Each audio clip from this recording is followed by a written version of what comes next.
हाय friend, मैं Shubh Joshi. Welcome to my channel. आज हम इस वीडियो में कक्षा 10 की त्रिकोणमिति के टाइप 4 के बारे में बात करेंगे। जी हाँ दोस्तों, टाइप 4 के बारे में अध्ययन करेंगे, वो भी एकदम आसान तरीकों में। अगर दोस्तों इसके पहले वाली वीडियो आपने नहीं देखी, अर्थात टाइप 3, टाइप 2, टाइप 1 इत्यादि आपने नहीं देखा है, तो उस वीडियो को जाकर आप ज़रूर देखें। मैं उसमें बहुत अच्छे तरीके से समझाने की कोशिश की है और समझाया भी है। तो उस वीडियो का लिंक हम डिस्क्रिप्शन बॉक्स में दे दिए हैं, यहाँ से आप सीधे जाकर उस वीडियो को देख सकते हैं। तो दोस्तों हम आज टाइप 4 के बारे में बात करेंगे, अंश पर आधारित प्रश्न। जी हाँ दोस्तों, अंश पर आधारित प्रश्न, ये टाइप 4 है, अंश पर आधारित प्रश्न। अंश पर आधारित प्रश्न को जानने से पहले थोड़ी सी इनके बारे में जान लेंगे।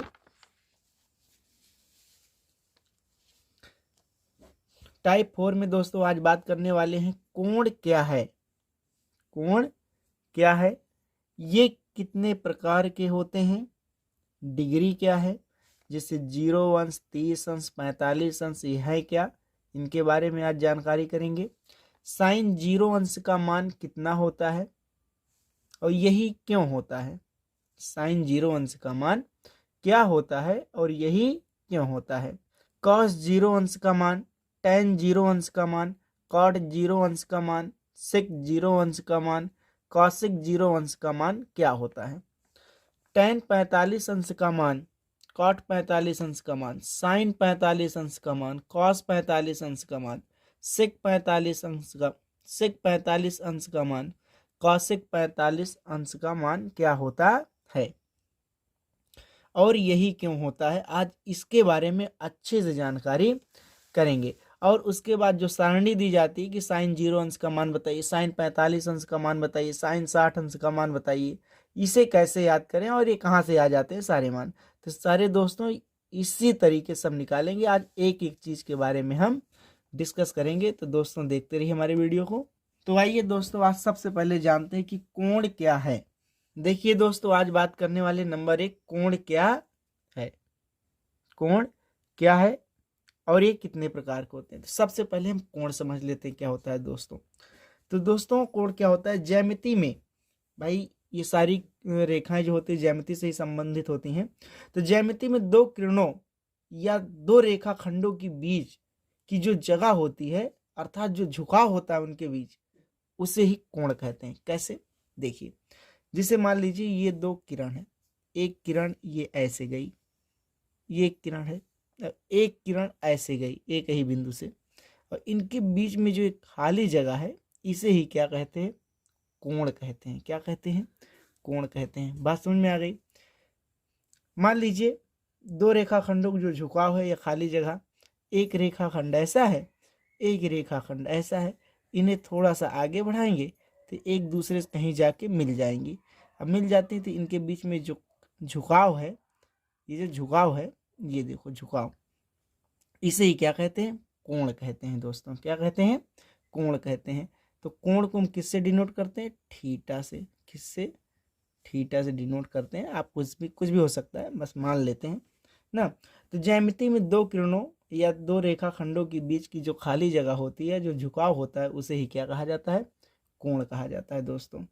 अब बात आती है डिग्री किसे कहते हैं ना। तो डिग्री जानने से पहले हम ये जान लेते हैं ये कितने प्रकार के होते हैं। तो दोस्तों कोण कितने प्रकार के होते हैं, आइए जानते हैं। कोण लगभग 12 प्रकार के होते हैं। कितने प्रकार के, लगभग 12 प्रकार के होते हैं। आज सारे कोणों के नाम बता देंगे, थोड़ा थोड़ा उनके बारे में बताएंगे, और इसको विस्तार से हम ज्यामिति में पढ़ेंगे, नहीं तो यहाँ लंबा बहुत ज़्यादा वीडियो हो जाएगा ना दोस्तों। तो थोड़ा थोड़ा सा देखेंगे। देखिए दोस्तों, नंबर 1, सबसे पहला जो कोण होता है वो होता है शून्य कोण। क्या होता है, शून्य कोण। क्या होता है, शून्य कोण। अब इस शून्य कोण क्या होता है, एक एक चीज के बारे में जल्दी जल्दी से विस्तार से बताते चलते हैं। मान लीजिए ये है एक रेखा हमारी, क्या है, रेखा ना। अब हम अपनी दृष्टि यहीं पर डालें ऐसे ही सीधा, तो हमारा कोई झुकाव हुआ, तनु को झुकाव नहीं हुआ, तनिक भी इधर उधर नहीं हुआ, एक ही रेखा पर चली गई। जब एक ही रेखा पर चली गई तो इसे ही कहते हैं शून्य कोण, क्योंकि कुछ बना ही नहीं। इसे क्या कहते हैं, शून्य कोण कहते हैं ना। दूसरा नंबर होता है हमारा न्यून कोण। क्या होता है, न्यून कोण। अब न्यून कोण क्या होता है ये ध्यान से देखना भी। तो न्यून कोण क्या होता है, ये हमारा मान लीजिए अब यहाँ से यहाँ ऐसे गया मेरा, ये ऐसे इतनी दूर देखा, मतलब ये सीधी लाइन है, हम यहाँ देख रहे हैं इतना, इधर कुछ देख रहे हैं, मान लीजिए यहाँ पर कुछ है हम उसे देख रहे हैं, तो इतना झुकाव हुआ ना, इतना झुकाव हुआ, तो यही क्या हो गया हमारा न्यून कोण हो गया। मतलब इस हटी यहाँ पर दृष्टि और इधर गई, बात समझ में आ गई, इधर गई, तो इसके बीच में जो जगह हुआ तो कोण हो गया। अब न्यून कोण क्या होते हैं, जीरो, अब ये पूरा 0 अंश था और यहाँ पर मान लीजिए 0 अंश से लेकर 89 डिग्री तक, इसके बीच में अगर कुछ भी झुकाव होता है तो आपका वो न्यून कोण होगा। क्या होगा, मतलब 0 अंश से लेकर 90 अंश तक, 90 अंश से छोटा हो थोड़ा सा, मतलब 0 अंश से लेकर 89 या 89 तक हो, तो उसे कहते हैं न्यून कोण। बात समझ में आ गई, क्या कहते हैं न्यून कोण। अर्थात 90 अंश से छोटा हो और 0 अंश से बड़ा हो, 0 से हो, तो उसे क्या कहते हैं न्यून कोण कहते हैं। तीसरा नंबर आता है दोस्तों समकोण। क्या आता है, समकोण। अब समकोण क्या होता है ये ध्यान दीजिएगा। तो दोस्तों मान लीजिए ये एक सीधी रेखा है आधार, इसी के ऊपर एकदम लंबवत, एकदम सीधी रेखा उधर लंबवत डाली गई है, तो इसे कहते हैं 90 अंश। जो 90 अंश का कोई कोण बनता है 90 डिग्री, अभी डिग्री क्या होता है अभी बताएंगे, जब 90 डिग्री का कोई कोण बनता है या एकदम लंबवत होता है तो इसे ही कहते हैं समकोण। क्या कहते हैं दोस्तों, समकोण कहते हैं। क्या कहते हैं, समकोण कहते हैं। चौथा नंबर क्या होता है, चौथा नंबर होता है अधिक कोण। क्या होता है, अधिक कोण। ये अधिक कोण क्या होता है दोस्तों, अधिक कोण होता है 90 अंश से बड़ा हो, 90 अंश से बड़ा हो और 180 अंश से छोटा हो। मतलब 90 अंश से लेकर 180 अंश के बीच में अगर कोई भी कोण आ जाए तो वो हमारा अधिक कोण होता है। जैसे ये हमारा एक आधार मान लेते हैं और इसके बाद ऐसे कोण बना लेते हैं ऐसे, तो ये हमारा क्या हो जाएगा 180 से, ये पूरा लाइन 180 होता है ये पूरा लाइन, तो 180 से मेरा छोटा है और 90 अंश से देखो ये हो गया पूरा लंब, तो ये 90 अंश देखो इतना बड़ा है ना, ज़्यादा है, तो 90 अंश से बड़ा है और 180 अंश से छोटा है, इसे ही बोलते हैं अधिक कोण। क्या बोलते हैं दोस्तों, अधिक कोण। अब पांचवा नंबर हमारा क्या होगा, 5 नंबर होगा ऋज कोण। क्या बोलते हैं, ऋज कोण। ऋज कोण को ही सरल कोण भी कहते हैं, सरल रेखा कोण भी कहा जाता है ना, रेखीय कोण भी कहते हैं इसी को। बात समझ में आ गई। तो ये हो गया हमारा ऋज कोण। ऋज कोण जो होता है ये देखो ऐसे होता है पूरी लाइन।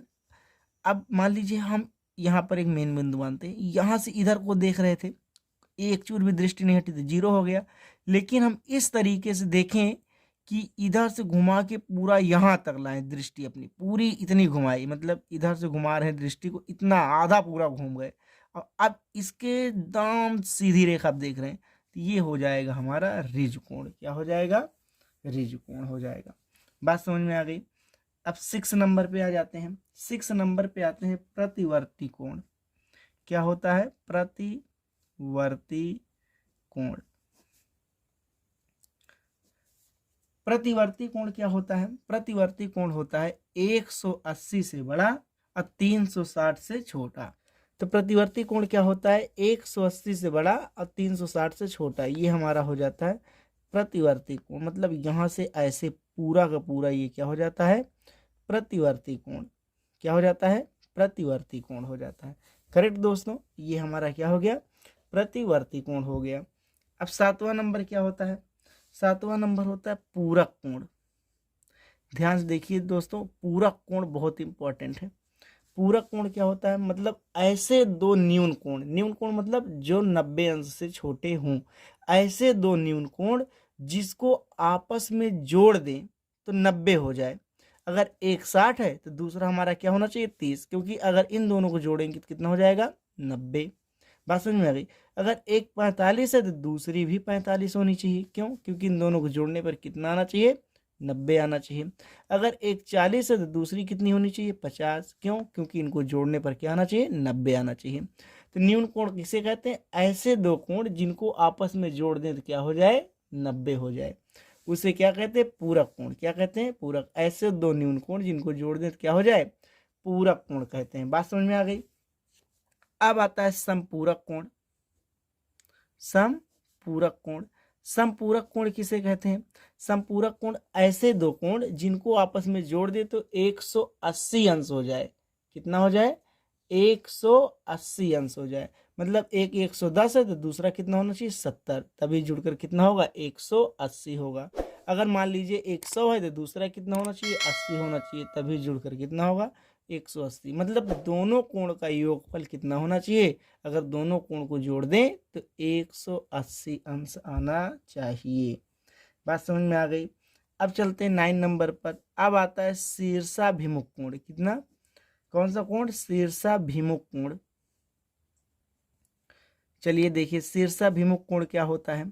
शीर्षाभिमुख कोण क्या होता है, मान लीजिए दो रेखा एक दूसरे कट कर रही हैं, तो इधर का कोण और इधर का कोण एक दूसरे से अलग है ना, एक दूसरे से अलग है। देखो ये इधर को मुंह किया है, ये इधर को मुंह किया है, ये इधर को किया है और ये इधर को किया है। तो इसे कहते हैं, जब उल्टा उल्टा कोण हो जाता है तो इसे कहते हैं शीर्षाभिमुख कोण। क्या कहते हैं दोस्तों, शीर्षाभिमुख कोण ना। और ये कोण आपस में क्या होते हैं, बराबर होते हैं। जितना ये होगा उतना ये भी होगा। अगर ये 20 है तो ये भी 20, अगर ये 60 है तो ये भी 60। करेक्ट। शीर्षाभिमुख कोण क्या होते हैं, एक दूसरे के उल्टा होते हैं, अपोजिट। ये इधर को मुख किए, ये इधर को मुख किए, इसे कहते हैं शीर्षाभिमुख कोण। बात समझ में आ गई। अब आता है आसन्न कोण। आसन्न कोण क्या होता है, मतलब ऐसे दो कोण जिनका जिनकी एक भुजा या शीर्ष दोनों में उभयनिष्ठ हो, अर्थात कॉमन हो। क्या हो, उभयनिष्ठ या कॉमन हो। जैसे ये भुजा हो गई, ये इसके साथ देखो, ये रेखा जो है इसके साथ कोण बना रहा है, ये इसके साथ, और यही रेखा यही शीर्ष इसके साथ भी कोण बना रहा है ना।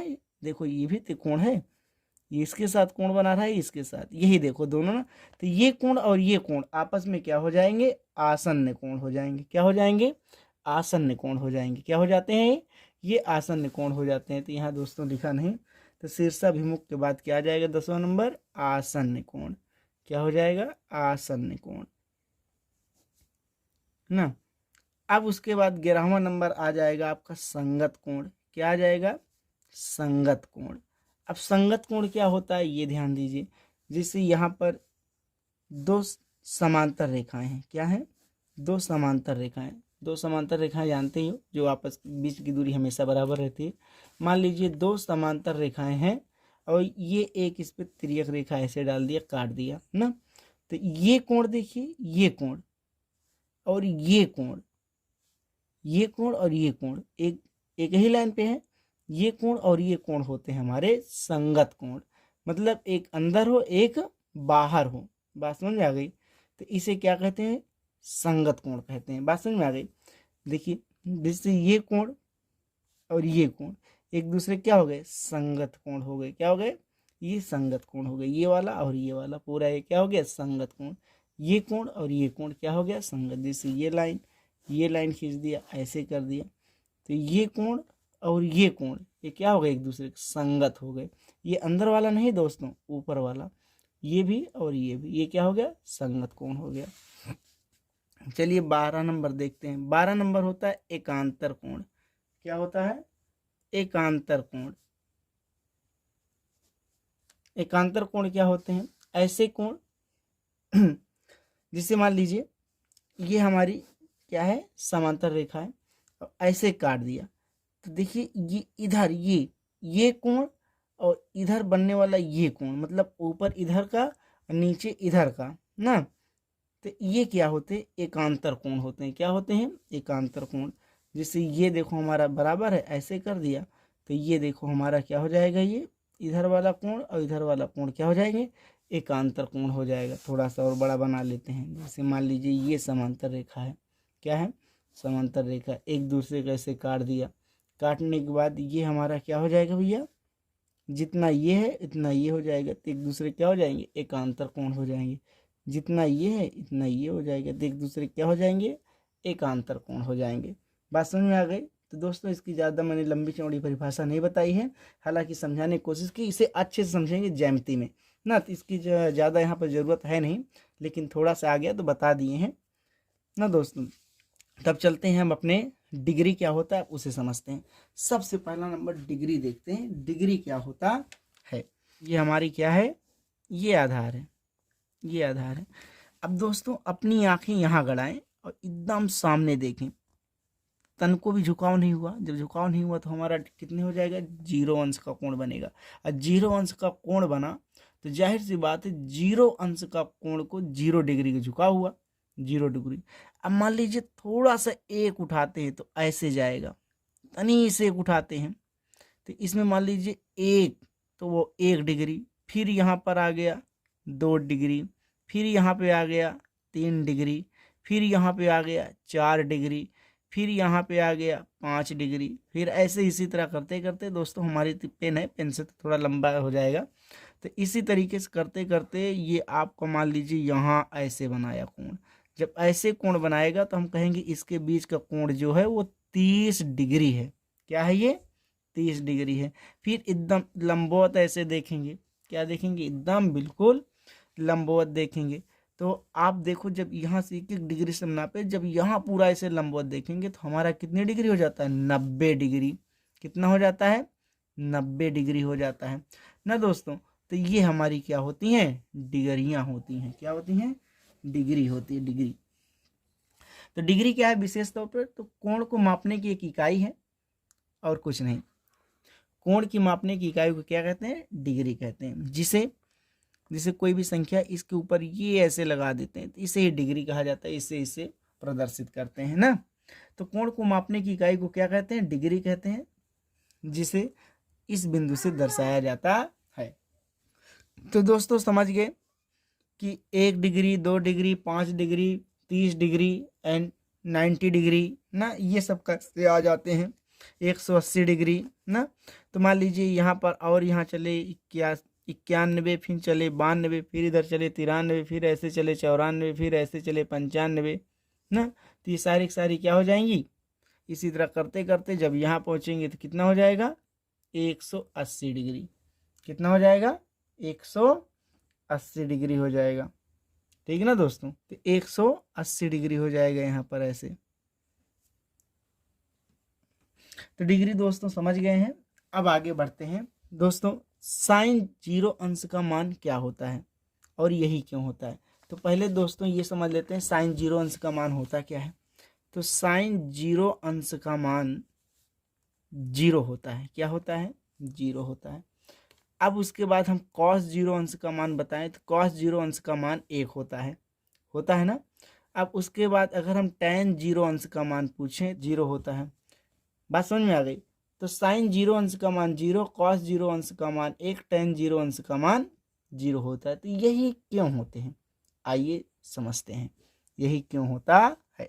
एक हम आधार ले लेते हैं, क्या ले लेते हैं, एक आधार ले लेते हैं।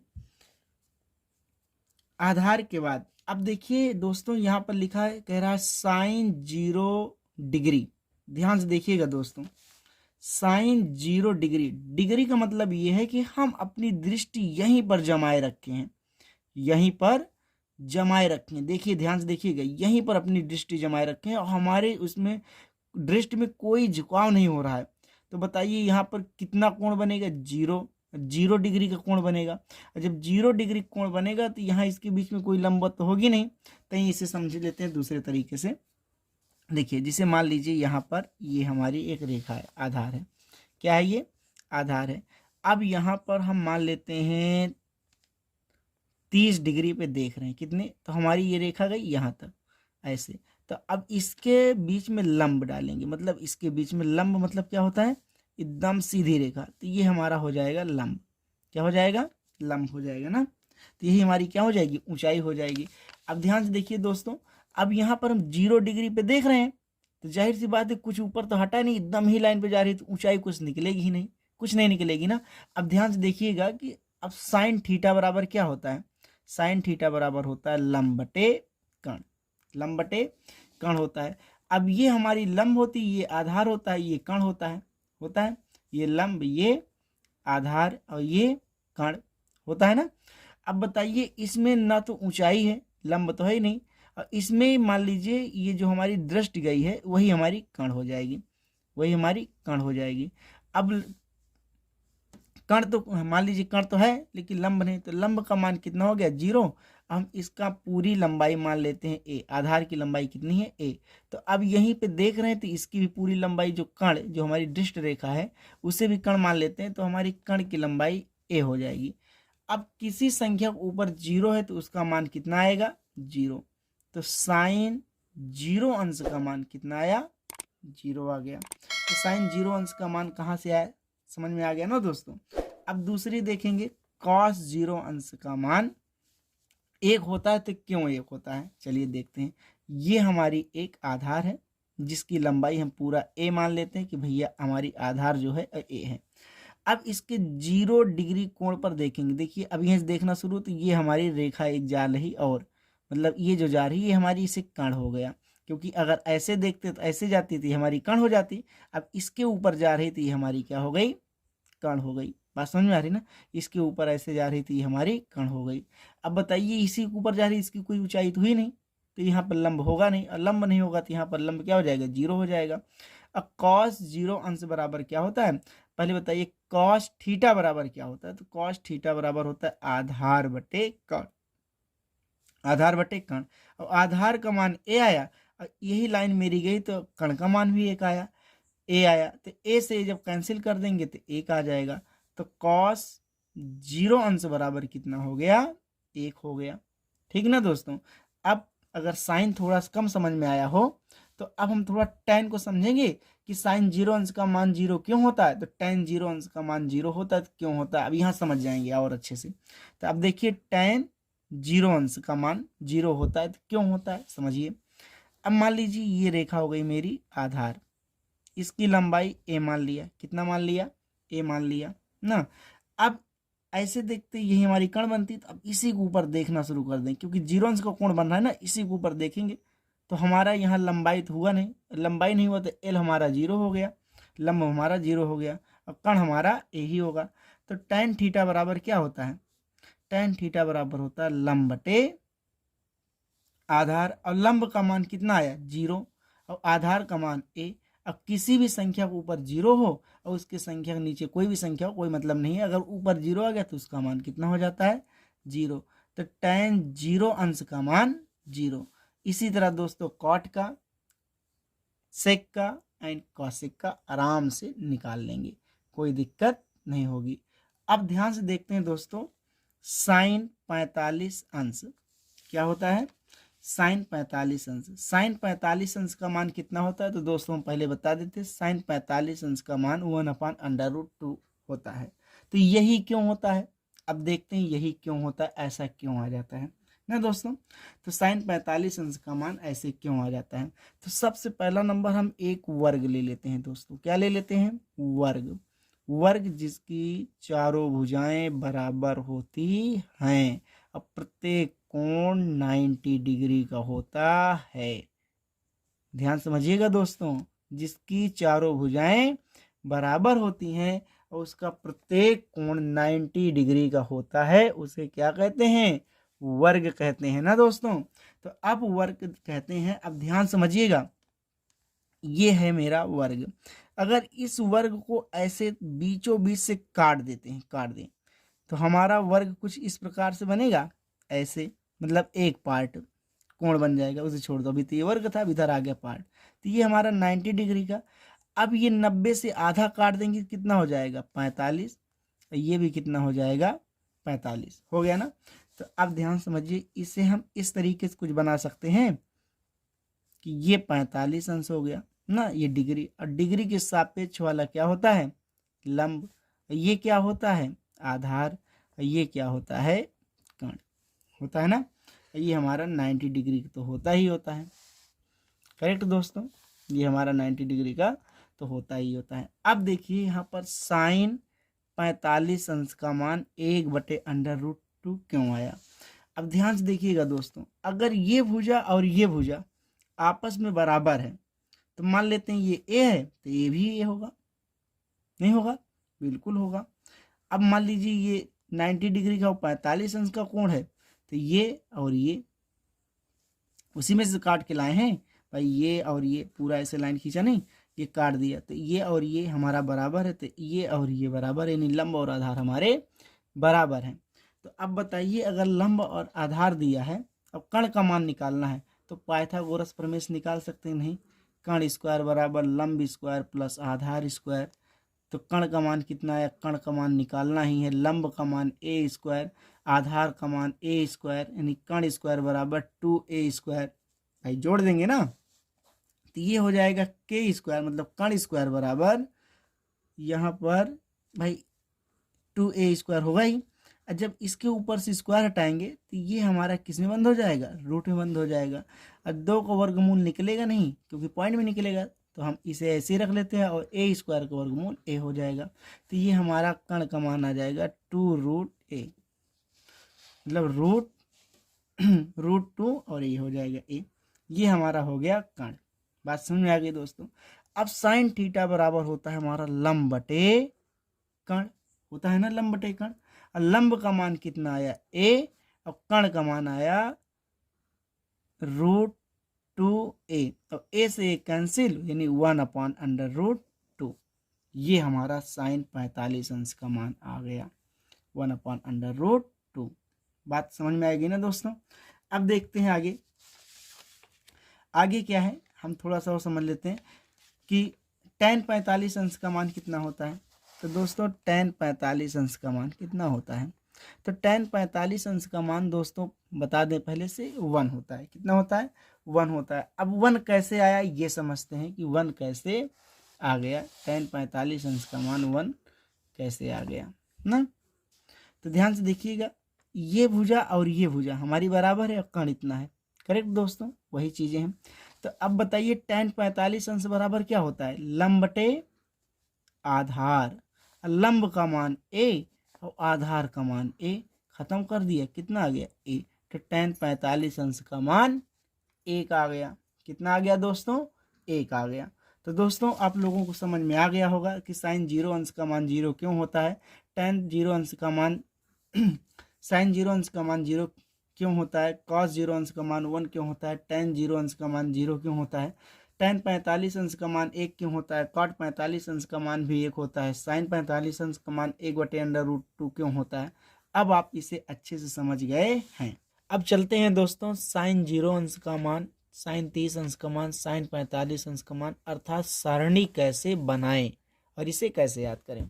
सारणी कैसे बनाना है दोस्तों, अब हम इसे अच्छे से समझेंगे। तो देखिए दोस्तों, सारणी हम कैसे बनाएं। तो सबसे पहले यहाँ देखिए साइन थीटा रख सकते हैं, साइन थीटा। इसके बाद आता है हमारा कॉस थीटा, फिर उसके बाद आता है हमारा टैन थीटा, आता है ना। इसके बाद टैन का उल्टा होता है कॉट थीटा, फिर उसके बाद यहाँ सेक थीटा, फिर उसके बाद हमारा कॉस सेक थीटा। ठीक ना दोस्तों? तो इसे थोड़ा लंबा लंबा रखें दूर दूर, ताकि आपको समझ में आए। अब ध्यान से देखिएगा, ये हमारी एक लाइन हो गई। यहाँ पर मान लेते हैं 0 अंश, कितना होता है दोस्तों? 0 अंश। यहाँ पर इसको मान लेते हैं 30 अंश, इसे मान लेते हैं 45 अंश, साइन 45 अंश का मान कितना होगा, और इसे मान लेते हैं 60 अंश, इसे मान लेते हैं 90 अंश। ठीक ना दोस्तों? तो पहले सबसे पहले हम साइन का मान निकालेंगे कि साइन का मान निकलता कैसे है। तो साइन का मान निकालने के लिए क्या करते हैं, सबसे पहले आप यहाँ से 0 से लेकर 4 तक डिजिट लिखिए। 0 1 2 3 4, राइट कर लिया दोस्तों। अब इतना लिखने के बाद आपको दूसरी चीज करनी है, इसमें सभी संख्याओं में 4 से डिवाइड, क्या करेंगे? 4 से डिवाइड कर देंगे। 4 से डिवाइड कर दिया। अब 4 से डिवाइड करने के बाद इसमें देखिए, जब किसी भी संख्या के ऊपर 0 हो तो उसका मान कितना हो जाता है? 0। 1/4 है, 1/4 ऐसे लिख लो। 2 1 2, 2 दूनी 4 कट जाएगा, तो 1/2 लिख लो। यहाँ पर 3/4 है, 3/4 लिख लो। ऐसे 4 एक नम 4, 4 कट जाएगा, यहाँ पर 1 लिख लो, लिख लिया। अब दोस्तों इन सब का वर्गमूल निकालेंगे। क्या निकालेंगे? वर्गमूल। तो 0 का वर्गमूल क्या हो जाएगा? ऐसे इसे रूट में लगा लो। क्या कर लेंगे? इसे रूट में लगा लेंगे। वर्गमूल का मतलब ये होता है। अब 0 का वर्गमूल कितना होगा? 0। और 1 का वर्गमूल 1 और 4 का वर्गमूल 2। करेक्ट। 1 का वर्गमूल 1 और 2 का ये निकलेगा नहीं तो ये रूट में ही रहेगा। 3 का नहीं निकलेगा, 3 रूट में रहेगा। 4 का वर्गमूल 2 हो जाएगा और 1 का वर्गमूल 1। तो दोस्तों ये आ गया हमारा साइन थीटा का मान, मतलब साइन, ये साइन 0 अंश का मान 0 ना, ये साइन 30 अंश का मान 1/2, साइन 45 अंश का मान 1/√2, साइन 60 अंश का मान √3/2, साइन 90 अंश का मान 1। ये आ गया हमारा साइन का मान। अब दोस्तों ध्यान से देखिएगा, आप लोगों को पता है कि साइन का उल्टा कॉसेक होता है कि नहीं होता? साइन का उल्टा कॉसेक होता है ना। तो भैया इसे उल्टा कर दो। अब बताइए इसके नीचे 1 मान सकते हैं? तो 1 ऊपर 0 नीचे कर दो उल्टा, 2 ऊपर 1 नीचे, √2 ऊपर 1 नीचे, 2 ऊपर √3 नीचे, इसके नीचे 1 मान लेते हैं ना, 1 ऊपर और 1 नीचे, कर दिया उल्टा ना। अब बताइए किसी भी संख्या के नीचे अगर 0 हो जाता है तो उसका मान इनफाइनाइट आ जाता है।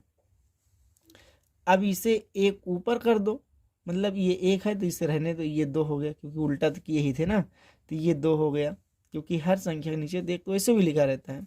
√2 हो गया, और यहाँ 2 √3 हो गया, और यहाँ पर 1 हो गया, क्योंकि हर संख्या के नीचे देख तो ऐसे भी लिखा रहता है। तो ये हमारा आ गया किसका मान भैया? कॉसेक का मान। तो कॉसेक 0 अंश का मान इनफाइनाइट, कॉसेक 30 अंश का मान हमारा आ गया 2, कॉसेक 45 अंश का मान √2, उसके बाद कॉसेक 60 अंश का मान 2 √3, और कॉसेक 90 अंश का मान 1 आ गया। ठीक ना दोस्तों? देखिए साइन का मान निकाल लिया और जस्ट उसका उल्टा करके कॉसेक का मान निकालिए। अब देखते हैं दोस्तों कि कॉस थीटा का मान कैसे निकलता है। आइए दोस्तों कॉस थीटा का मान निकालते हैं। कॉस थीटा का मान कैसे निकालेंगे? तो सबसे पहले क्या करेंगे, साइन का मान निकालने के लिए हमने 0 से लेकर 4 तक संख्या लिखी थी, इसमें 4 से लेकर 0 तक लिखो। 4 3 2 1 0 लिख लिया। उसमें क्या किया था? 4 से भाग, इसमें भी 4 से भाग करो। 4 से क्या कर दिया? सब में भाग कर दिया, कर दिया। अब सही संख्या लिख लो, तो यहाँ 4 से कट जाएगा, 1 आ जाएगा। यहाँ 3/4 लिख सकते हैं, काट देंगे तो 1/2 आ जाएगा। यहाँ क्या लिख सकते हैं? 1/4 का 1/4 ही लिखेंगे।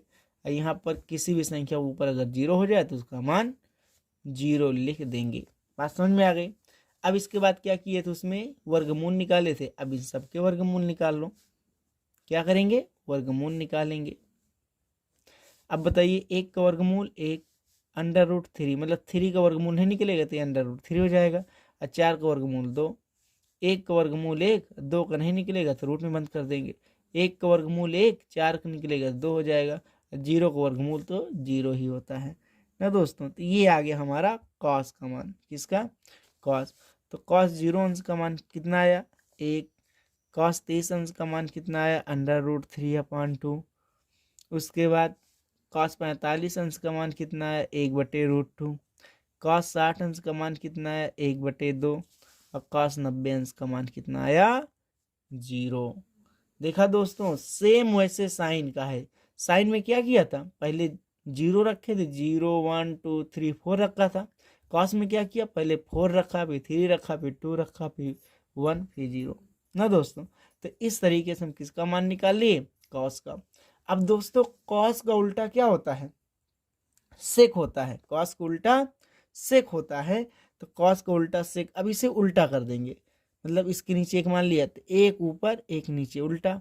इसे कर दो 2 ऊपर √3 नीचे, इसे कर दो √2 ऊपर 1 नीचे, 2 ऊपर 1 नीचे, इसके नीचे 1 मान लेते हैं तो ये 1 ऊपर हो जाएगा, 1 ऊपर 0 नीचे हो जाएगा। करेक्ट दोस्तों। अब देखिए इसे 1 लिख सकते हैं क्योंकि हर संख्या के नीचे 1 रहता ही है। इसे ऐसे 2/√3 लिख सकते हैं, इसे √2 लिख सकते हैं, इसे 2 लिख सकते हैं, इसके नीचे 1 तो वैसे भी नहीं रहता। अब जिसके नीचे 0 हो जाएगा उसका मान इनफाइनाइट आ जाएगा। करेक्ट दोस्तों, इनफाइनाइट आ जाएगा। अब देखिए यहाँ काश का सेक के स्थान पर रख दो, यहाँ सेक 0 अंश का मान 1, सेक 30 अंश का मान 2/√3, सेक 45 अंश का मान √2, सेक 60 अंश का मान 2 और सेक 90 अंश का मान इनफाइनाइट आ गया। तो देखिए दोस्तों, साइन का मान निकालने के बाद हम कॉसेक का मान निकाल लिए और कॉस का मान निकालने के बाद हम सेक का मान निकाल लिए। देखिए आपकी सारणी पूरी तैयार हो रही है ना धीरे धीरे। अब दोस्तों निकालेंगे tan का मान। tan के सभी मान निकालने के लिए दोस्तों हमें 0 से लेकर 4 तक संख्या लिखनी होगी, जैसे साइन में लिखा था 0 1 2 3 4 लिख लिया ना, 1 से लेकर 4 तक जिसे साइन में लिख रखा था। अब इसमें क्या करना है दोस्तों, अब इसमें आपको उल्टा भाग करना है, ध्यान देना है। हर संख्या सभी में अभी तक क्या किया था, 4 से भाग किया था, लेकिन अब उल्टा, इसे उल्टे से भाग करते चले। यहाँ 4 से भाग, इसमें 3 से भाग, इसमें 2 से भाग, इसमें 1 से भाग, इसमें 0 से भाग, इसमें सब में भाग कर देंगे। मतलब यहाँ 0 से 4 तक जाएंगे, इधर से भी 0 से 4 तक आएंगे नीचे। ठीक ना दोस्तों। अब इन सब का क्या निकालेंगे, वर्गमूल निकालेंगे। क्या निकालेंगे दोस्तों, वर्गमूल। तो वर्गमूल निकालने से पहले इनको सही से लिख लेते हैं। अगर किसी संख्या के ऊपर 0 होता तो उसका मान 0, 1/3 ऐसे लिख लेंगे। 2 से 2 को काट देंगे तो यहाँ 1 आ जाएगा। इसके बाद यहाँ पर 3/1, तो 1 तो वैसे भी रहता है, इसे 3 लिख सकते हैं। और 4 के नीचे अगर 0 है तो यहाँ पर इनफाइनाइट हो जाएगा। क्या हो जाएगा दोस्तों, इनफाइनाइट हो जाएगा। अब इन सब का निकाल लेते हैं वर्गमूल। क्या निकालेंगे, वर्गमूल निकाल लेंगे। अब 0 का वर्गमूल 0, 1/√3 मतलब 1 का वर्गमूल 1 और √3 हो जाएगा, इसका 3 का नहीं निकलेगा तो। और 1 का वर्गमूल 1 और √3 का वर्गमूल तो निकलेगा ही नहीं, ऐसे रख लो। और इनफाइनाइट का इनफाइनाइट रख लो। करेक्ट दोस्तों, ये हमारा आ गया tan का मान। तो tan 0 अंश का मान 0, tan 0 अंश का मान 0, और tan 30 अंश का मान कितना आया, 1/√3, और tan 45 अंश का मान 1, tan 60 अंश का मान √3, और tan 90 अंश का मान 0। ठीक ना दोस्तों। अब tan का उल्टा जस्ट क्या होता है, कॉट होता है। इन सबको उल्टा कर दो, इसके नीचे है 1 कर लो, तो ये हो जाएगा 1/0, ये √3 और 1 नीचे, उल्टा हो रहा है ना। इसके नीचे 1 मान लो, 1 ऊपर 1 नीचे। ठीक ना दोस्तों, इसके नीचे 1 मान लेंगे, 1 ऊपर √3 नीचे। इसके इनफाइनाइट है, इनफाइनाइट में क्या करेंगे, जस्ट इसे उल्टा कर लेंगे। उल्टा कर लिया तो कितना हो जाएगा, अगर इसके नीचे 1 मान लिया तो 1 ऊपर और इनफाइनाइट नीचे हो जाएगा। ठीक ना दोस्तों। अब बताइए, अब इसका क्या हो जाएगा, अगर किसी डिजिट के नीचे 0 हो जाता है तो उसका मान इनफाइनाइट हो जाएगा। ये √3, ये 1, ये 1/√3। अब बताइए, इनफाइनाइट नीचे ऊपर 1 है तो यहाँ पर कितना आ जाएगा दोस्तों, यहाँ पर आ जाएगा 0। क्या आ जाएगा दोस्तों, यहाँ पर आपका 0 आ जाएगा। तो cot 0 अंश का मान इनफाइनाइट, cot 30 अंश का मान √3, cot 45 अंश का मान 1, cot 60 अंश का मान 1/√3 और cot 90 अंश का मान 0। तो दोस्तों देखिए, एकदम आसान तरीके से पूरे की पूरी ये सारणी का मान निकाल ली है। अब इसे अच्छे से हम लर्न कर सकते हैं, आराम से, एकदम आराम से लर्न कर सकते हैं ना दोस्तों।